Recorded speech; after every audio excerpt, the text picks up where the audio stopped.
কি দেখেই কি লোভ লেগেছে? তাহলে অবশ্যই আমার ফুল ভিডিওটা দেখতে হবে। তাহলেই আপনারা বাসায় তৈরি করে নিতে পারবেন এমন লোভনীয় বড়াইয়ের আচার। আসসালামু আলাইকুম এভরিওয়ান, আশা করি সবাই ভালো আছেন। আমিও ভালো আছি আলহামদুলিল্লাহ। আধা পাকা বড়ই নিয়েছি, অনেকে শুকনো বড়ই দিয়ে তৈরি করেন। আজকে আমি আধা পাকা বড়ই দিয়ে আপনাদেরকে তৈরি করে দেখাবো সুন্দর একটি আচারের রেসিপি।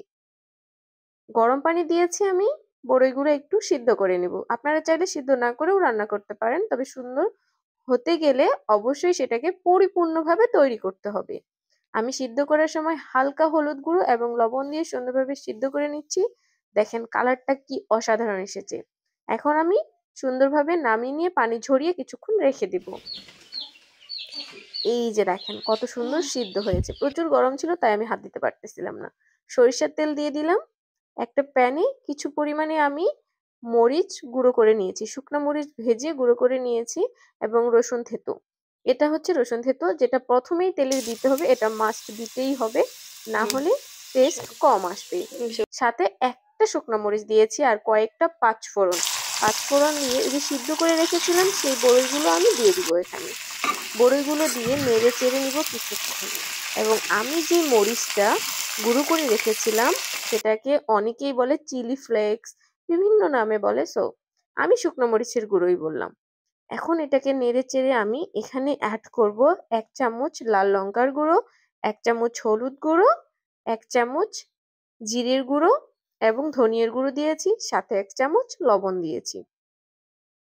খুব সুন্দরভাবে নেড়ে চেড়ে এটাকে আমি বেশ কিছুক্ষণ রান্না করে নিব। বেশ কিছুক্ষণ বলতে যতক্ষণ এর ভিতর থেকে একটা পানি পানি ভাব আছে সেটা টেনে না নেয়।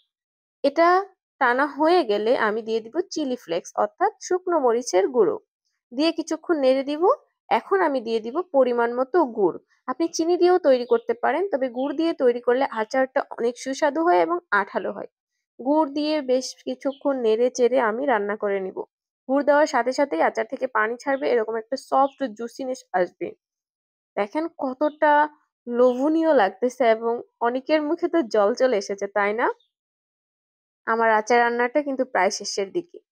একটু একটু পানি ছিল সেটাকে আমি টেনে নিয়েছি। এখন অনেকটাই শক্ত হয়ে এসেছে। এখন আমি কিছু চিলি ফ্লেক্স আর হচ্ছে গরম মসলা সাথে অ্যাড করেছিলাম পাঁচফোড়ন। ভেজে গুঁড়ো করে রেখেছিলাম, সেটা দিয়ে নেড়েচেড়ে আমি নামিয়ে নিব। ব্যাস আমার তৈরি হয়ে গেল আজকের টক ঝাল মিষ্টি বড়াইয়ের আচার। আজকের ভিডিওটা আপনাদের কেমন লেগেছে অবশ্যই কমেন্টে জানাবেন। আর আচার কার কার প্রিয় তারা অবশ্যই কমেন্ট করুন। আর যাদের প্রিয় না, অবশ্যই তারা একটা শেয়ার করে দিবেন। ঠিক আছে, আল্লাহ হাফেজ, দেখা হচ্ছে নেক্সট কোনো সুন্দর ভিডিওতে।